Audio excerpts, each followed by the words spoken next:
আসসালামু আলাইকুম। আপনার নাকের ভেতরে দেখতে পাচ্ছেন নাকের মাঝখানে জায়গাটা বেশ ফুলে আছে।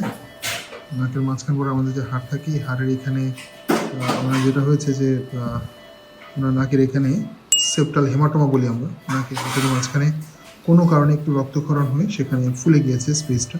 এজন্য নাকের ২ পাশে ছিদ্রটা ব্লক হয়ে গিয়েছে, বন্ধ হয়ে গিয়েছে। এই অবস্থাটা যদি দীর্ঘদিন থাকে সেক্ষেত্রে ইনফেকশন এখানে পুঁজ হয়ে যেতে পারে এবং সেটাকে তখন বলা হয় সেপ্টাল অ্যাবসেস।